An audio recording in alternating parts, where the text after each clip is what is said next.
혹시 엄마를 이름으로 불러본 적 있어요? 엄마를 이름으로 불러본 적 있어요?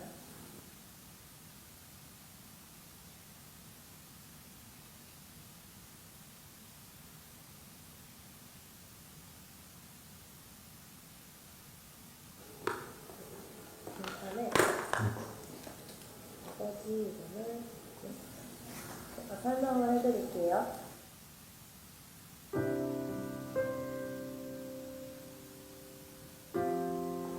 지금 전화를 드리면 김현정님, 네, 뭐하고 있으셨어요? 청소하고 있습니다. 소진숙님 뭐 하고 있으셨어요? 소진수님 지금 뭐하고 있었냐고요? 네. 빨래개 피고 네. 집 정리하고 있었는데요. 내 엄마로 살아온 이금옥님의 인생은 힘들지 않았나요? 어렸을 때 힘들었는데 지금은 하나도 안 힘들어요. 이제 장가만 잘하면 되지요. 내 엄마로 살아온 김경님의 인생은 힘들지 않았나요? 힘들었습니다. 신찬이 엄마로 살아온 인생 행복했지. 다이나 막 타고. 내 엄마로 살아온 김현정님의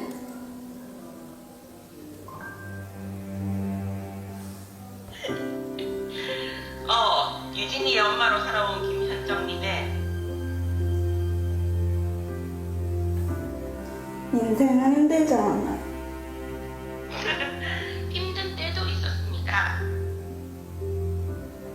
그러나 항상 힘들었던 건 아닙니다. 내가 엄마 이름 불러주니까 어때? 낯선 느낌인데 좋아. 내가 엄마 이름 불러주니까 어때? 좋아. 본인의 이름을 대신하여 엄마라는 이름으로 하는 건 어땠나요? 힘들었습니다. 엄마는 그냥 괜찮았어. 그러니까 경호한 기원이 그 아들이 엄마로 사는 것이 엄마로 사는 거? 네. 셋을 닳고 지금 앞으로도 셋을 닳 거고 너무너무 행복했지. 당연한 일이고 그리고 책임감이 느껴지는 일이고 그리고 뿌듯하고. 엄마는 그냥 늘 내 엄마로 살아와서 오늘은 엄마 이름 한번 불러주고 싶어서 얘기하는 거야. 엄마는 그냥 늘 내 엄마로 살아와서 오늘은 엄마 이름 한번 불러주고 싶어서. 낯설다. 그냥 엄마 이름보다 나는 그냥 엄마가 좋아. 엄마는 그냥 내 엄마로 살아와서 오늘은 이름 한번 불러주고 싶어서 얘기했어.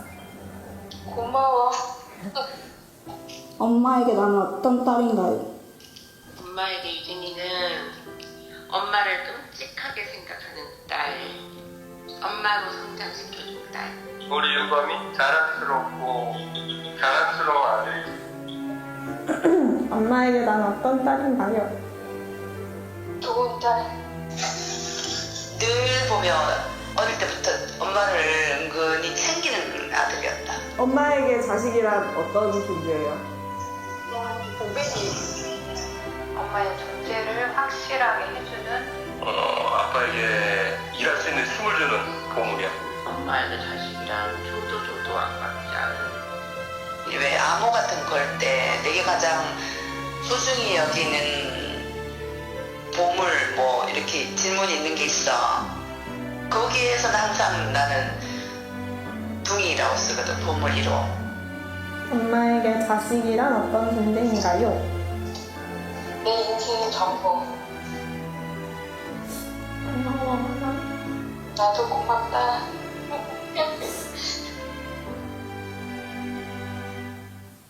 그냥 엄마가 너무 당연해가지고.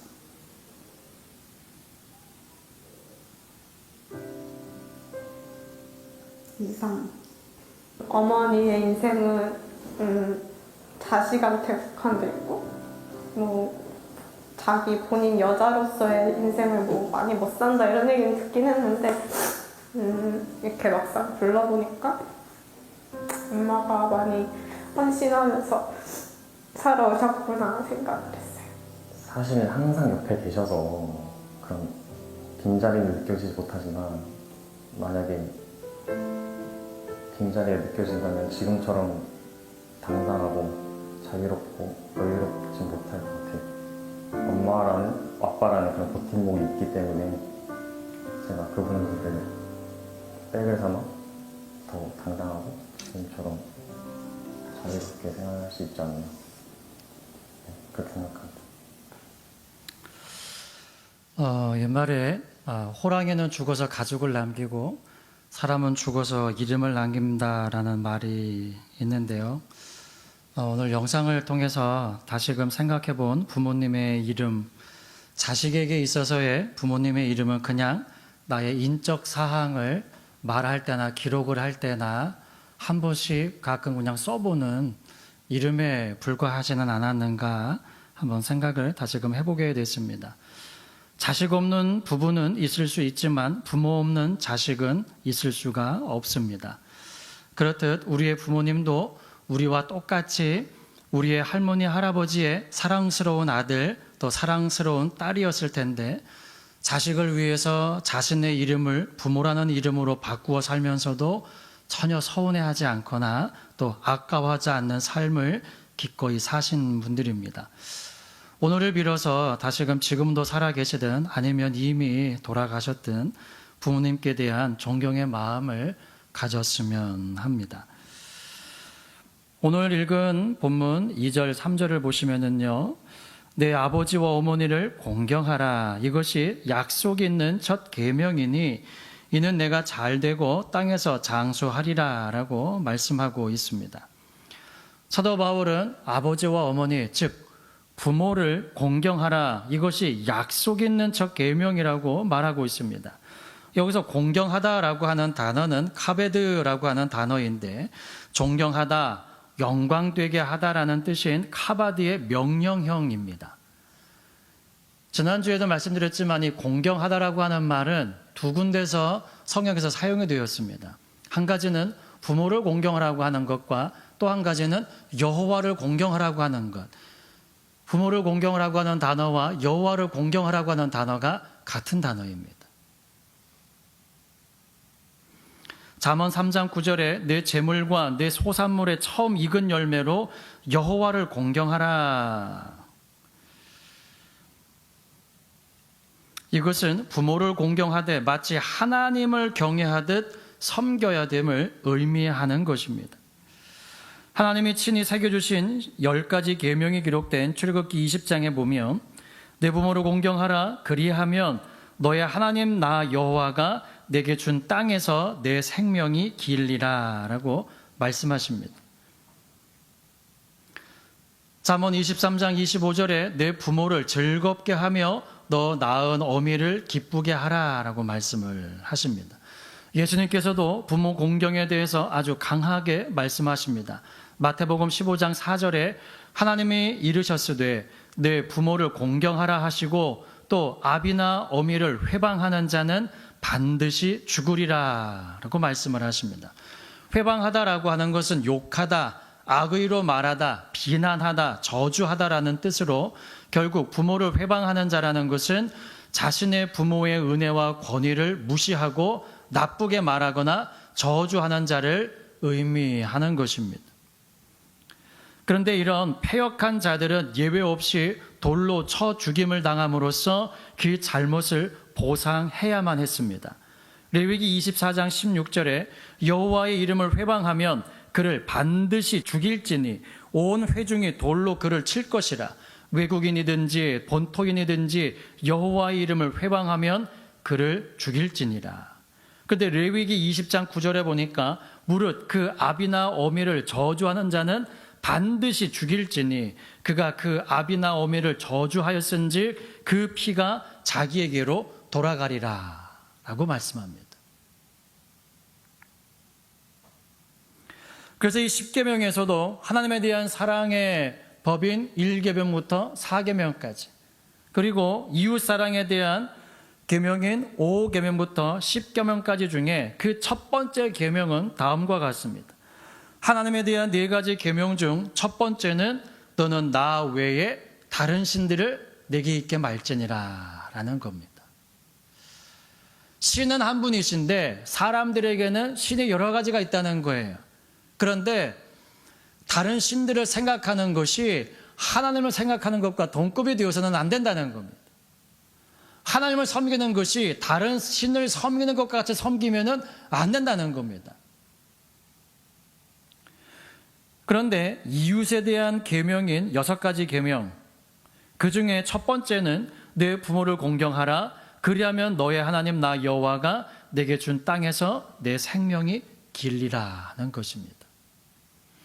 신을 섬기는데 첫 번째는 하나님을 유일한 신으로 섬기는 것입니다. 이웃사랑에 대한 첫 번째는 부모를 공경하는 것부터 시작이 되어진다는 것입니다. 주위에 존경할 많은 사람들이 아무리 많이 있어도 자신의 부모를 공경하지 않거나 공경하지 못하는 사람은 참 사랑을 실천하는 것이 아니라는 것입니다.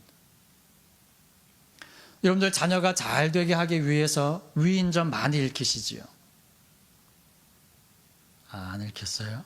절대로 안 읽혔어요? 예. 그러나 자녀들에게 가장 큰 본보기가 되는 것은 부모님이십니다. 예. 그래서 요한일서 4장 20절에 누구든지 하나님을 사랑하노라 하고 그 형제를 미워하면 이는 거짓말하는 자니 보는 바 그 형제를 사랑치 아니하는 자가 보지 못하는 바 하나님을 사랑할 수 없느니라 라고 사도 요한은 말합니다. 이 말씀을 생각을 하면서 이 요한일서 4장 20절을 보니까 이 말씀이 다르게 느껴지는 겁니다. 아까도 말씀드렸듯이 십계명의 두 기둥은 하나님 사랑과 이웃 사랑입니다. 근데 형제라고 하는 단어가 아델포스라고 하는 단어인데 아라고 하는 것은 이 연합을 뜻하는 말이고요. 또 이 델프휘스라고 하는 단어가 합쳐진 말인데 이 델프휘스라고 하는 말은 자궁이라고 하는 말입니다. 다시 말하면 같은 태에서 태어난 사람을 의미하는 것이 아델포스 형제입니다.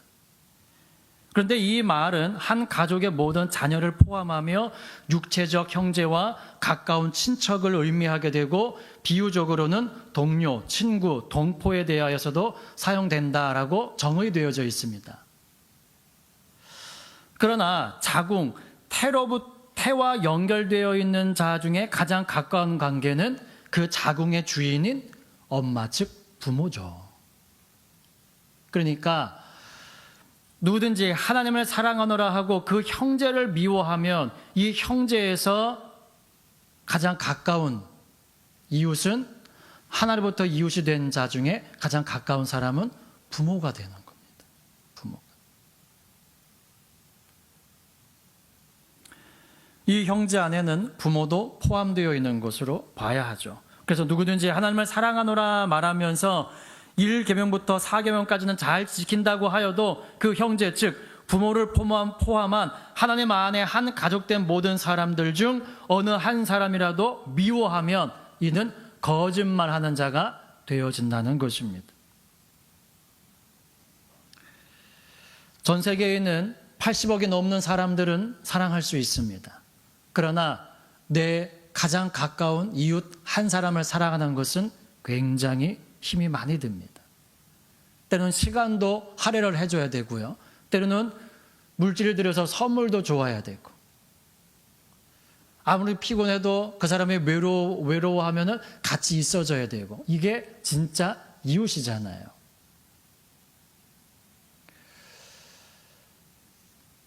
어느 한 아들과 엄마가 함께 살고 있었습니다.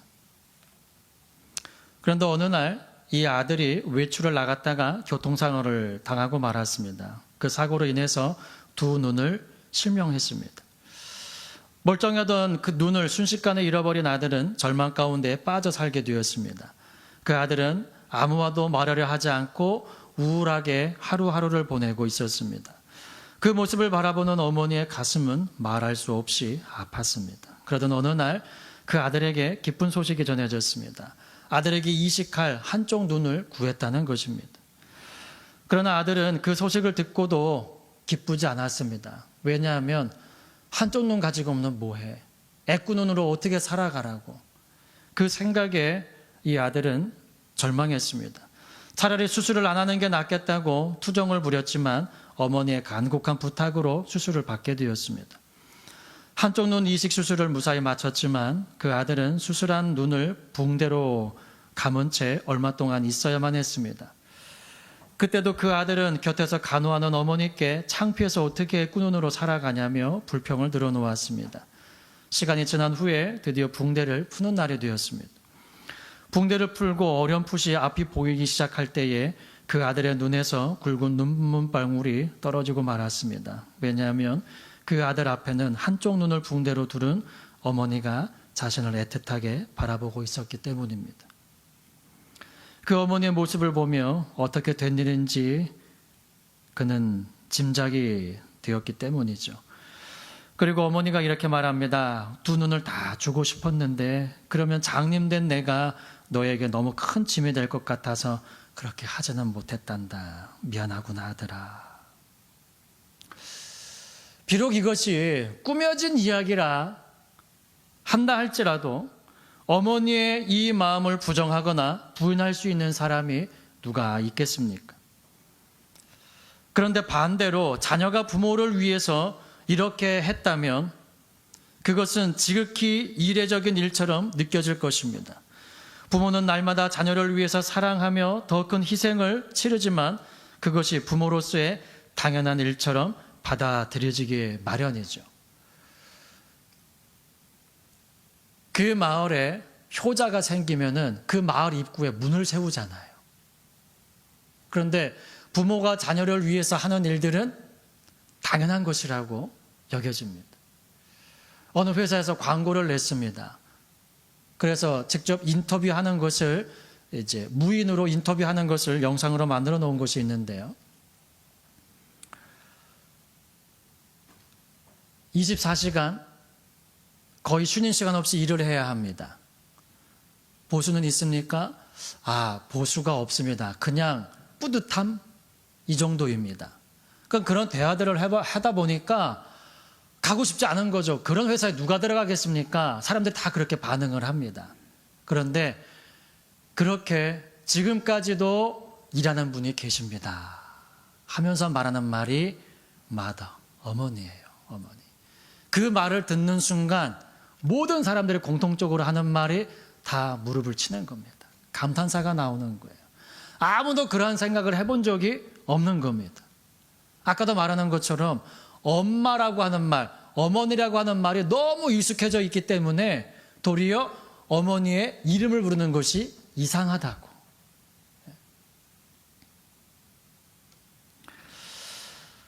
사랑하는 여러분, 하나님 사랑과 부모 사랑은 하나님의 말씀을 따라 살아가는 사람들에게는 가장 최우선으로 꼽아야 하는 계명인 것입니다.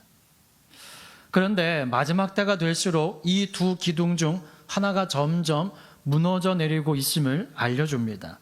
디모데후서 3장 1절 2절에 내가 이것을 알라 말세에 고통하는 때가 이르리니 사람들은 자기를 사랑하며 돈을 사랑하며 자긍하며 교만하며 회방하며 부모를 거역하며 감사치 아니하며 거룩하지 아니하며 라고 말합니다. 부모를 거역하다라고 하는 것은 거스르는 불순종하는 이라는 뜻을 가지고 있습니다. 부모의 말을 거스르고 부모에게 불순종하는 일들이 오늘날 일어나고 있습니다. 이것이 말세에 일어날 일들이라고 성경은 이미 기록해 놓고 있습니다. 레위기 19장 1절 2절에 여호와께서 모세에게 일러 가라사대 너는 이스라엘 자손의 온 회중에게 고하여 이르라 너희는 거룩하라 나 여호와 너의 하나님이 거룩하면이라 라고 말씀하십니다. 하나님 앞에서 거룩하게 행하여야 할 일들을 열거하고 있는 것이죠. 안식일을 지키는 것, 우상을 만들지 않는 것, 제사 드리는 일과 같이 하나님의 백성이 행하여야 할 세상과 구별되는 거룩한 일들을 말씀하고 있습니다. 그런데 그러한 거룩한 일들 중에서 가장 앞에 언급하고 있는 것이 부모를 경외하라고 하는 말입니다. 레위기 19장 3절에 너희 각 사람은 부모를 경외하고 나의 안식일을 지키라 나는 너희 하나님 여호와니라. 너희는 헛것을 위하지 말며 너희를 위하여 신상들을 부어 만들지 말라. 나는 너희의 하나님 여호와니라 라고 말씀을 하세요. 부모를 경외하는 일로부터 시작해서 하나님의 백성이 행하여야 할 거룩한 일들이 열거되어지고 있는 것을 볼 수가 있습니다. 즉 거룩이라고 하는 단어는 구별된 것을 의미하는데요. 그러므로 하나님은 우리가 부모를 공경하는 것이 세상 사람들과 구별되는 거룩한 일이라고 말씀하고 있는 것입니다. 세상 사람들은 부모를 공경하지 않는 일이 있다 하더라도 거룩을 사모하는 하나님의 백성은 부모를 공경함으로 거룩해져야 한다는 것입니다. 그래서 하나님은 부모를 공경하지 않는 자녀들에 대해서 엄격하게 다루고 계십니다. 마가복음 7장 10절에 모세는 내 부모를 공경하라 하고 또 아비나 어미를 회방하는 자는 반드시 죽으리라 하였거늘 이라고 말씀을 하십니다. 어떻게 죽는다고요? 부모를 회방하는 자는 반드시 죽습니다. 반드시. 그리고 디모데후서 3장 2절에서 부모를 거역하며 감사치 아니하며 라고 말합니다. 감사는 모든 덕의 기초입니다. 그러나 말세의 사람들은 자신들에게 가장 큰 은혜를 베푼 부모에게도 감사치 아니하며 하나님에게도 감사할 줄 모를 뿐더러 의도적으로 거역하며 대적하기도 한다는 말인데 오늘날 이러한 현상들이 일어나고 있습니까? 일어나고 있습니다. 주위에서 많이 듣잖아요. 뉴스 기사를 통해서도 얼마나 많이 접하고 있습니까?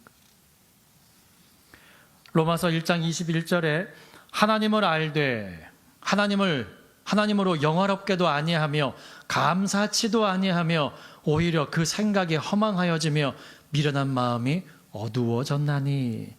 그로 인한 현상에 대해서 로마서 1장 26절 이하에 말씀하는데 오늘날과 제가 말씀을 드릴 테니까 비교해 보시기 바랍니다.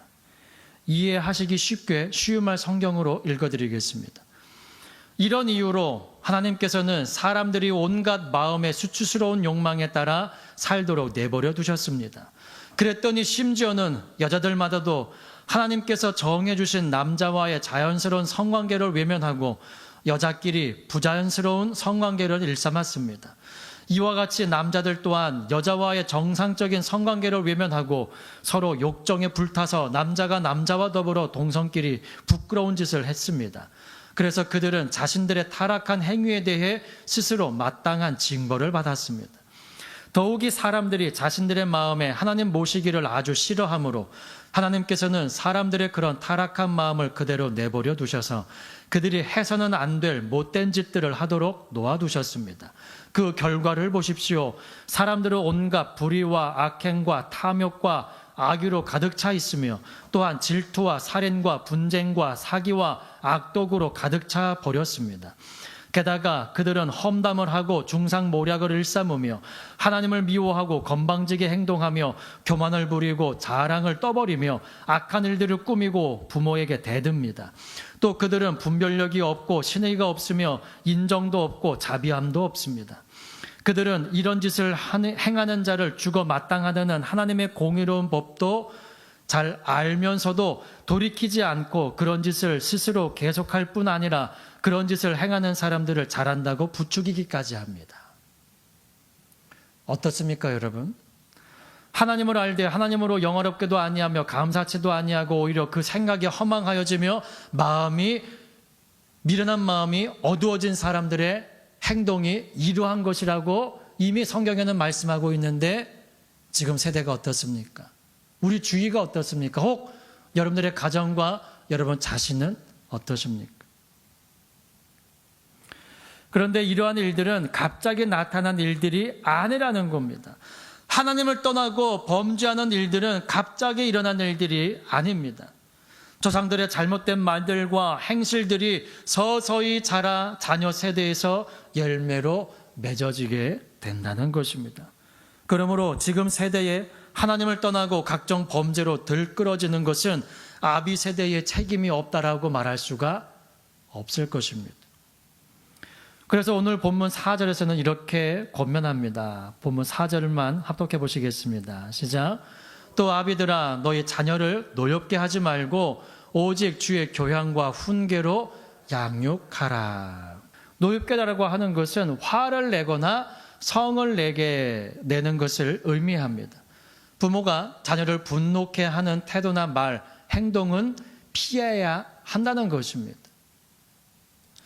그러나 부모가 단순히 자녀를 노엽게 하지 않는 것으로 책임이 다 끝난 것은 아닙니다. 오늘 본문은 오직 주의 교양과 훈계로 양육하라라고 말하고 있습니다. 교양이라고 하는 단어는 교육, 양육, 훈련, 훈계, 징계를 뜻하는 단어입니다. 훈련이나 체벌을 동반한 책망을 의미하는 것입니다. 또한 훈계라고 하는 것은 경고, 교훈을 뜻하는 것으로 말로 하는 교훈이나 교정을 의미합니다. 잠언서 23장 13절에 아이를 훈계하지 아니치 말라, 훈계하라는 것이죠. 채찍으로 그를 때릴지라도 죽지 아니하리라. 죽기까지 때리는 부모가 어디 있겠습니까? 그러므로 때리라는 거예요. 잠언서 13장 24절에 초다를 참아 못하는 자, 채찍을 때리지 못하는 자는 그 자식을 미워함이라. 자식을 사랑하는 자는 근실이 징계하느니라 라고 말합니다. 영적인 자녀된 우리에게도 마찬가지입니다. 히브리서 12장 8절에 징계는 다 받는 것이거늘 너에게 없으면 사생자여 참 아들이 아니니라. 그래서 하나님께서는 지금도 우리가 곁길로 나아가려고 할 때에 채찍을 드실 경우들이 있습니다. 그것은 우리를 사랑치 아니하시는 것이 아니라 너무나 사랑하시기 때문에. 나사로가 죽게 되었을 때 당신의 사랑하시는 자가 병들었나이다. 사랑하는 자는 병들면 안 되잖아요. 병은 고사하고 죽으면 안 되잖아요. 그런데 예수님께서 사랑하시는 나사로가 병들었고 그 병 때문에 죽었습니다. 그것 때문에 그 동생들이었던 마르다와 마리아도 화가 났습니다. 주님께서 여기 계셨더라면 내 오라버니 죽지 아니하실 것입니다. 그런데 주님께서 사람이 와서 당신에게 하시는 그 말씀을 들으면서 제자들에게 뭐라고 말씀하십니까? 이것은 죽을 병이 아니라 하나님의 영광을 위함이라고 말씀을 하세요. 때로는 우리가 병드는 것이 하나님의 영광을 나타내는 통로가 되어주는 것이고 내가 죽는 것이 하나님의 영광을 나타낼 수 있는 통로가 되어진다는 것입니다. 그런데 하나님의 영광을 나타내는 통로로 쓰임받는 그 사람을 하나님께서 외면하시겠냐고요. 비록 예수님을 통해서 죽은 나사로를 살리시기는 했지만 살리지 아니하시는 일들이 더 많습니다. 그러나 그 죽으심이 그에겐 저주입니까? 아니잖아요. 더 큰 영광으로 정말 하나님 앞으로 가고자 하는 그 열정으로 불타는 사람들은 뭐라고 그럽니까? 빨리 죽기를 원한다고 하잖아요. 이 죄악 세상을 떠나서 더 많은 시간을 이 땅 가운데 있고 싶지 않다. 나를 사랑하시는 그 하나님이 계시는 그곳으로 지금이라도 가고 싶다라고 말을 합니다. 그러니 죽는 것은 우리에게 저주가 아니라 기쁨이고 소망이 되어지는 줄 믿습니다. 그러므로 여러분들 자녀들이 잘 되고 성공하는 자녀들이 되기를 원하신다면 지금이라도 자녀들을 예수 그리스도 안에서 양육하시기 바랍니다. 다 성장한 자녀들이라 할지라도 그 자녀들에게 예수님을 소개시켜 주세요. 예수님을 잃어버리는 자녀는 모든 것을 잃어버리는 자녀가 되어지고 예수님을 잃어버리는 부모님들은 모든 것을 잃어버리는 것이 되어집니다. 이 세상 가운데 우리가 줄 수 있는 가장 좋은 선물은 예수 그리스도, 그분이 주시는 생명인 줄 믿습니다. 그것이 예수님 안에서 진정한 사랑으로 하나 된 가정이 되어지는 것입니다.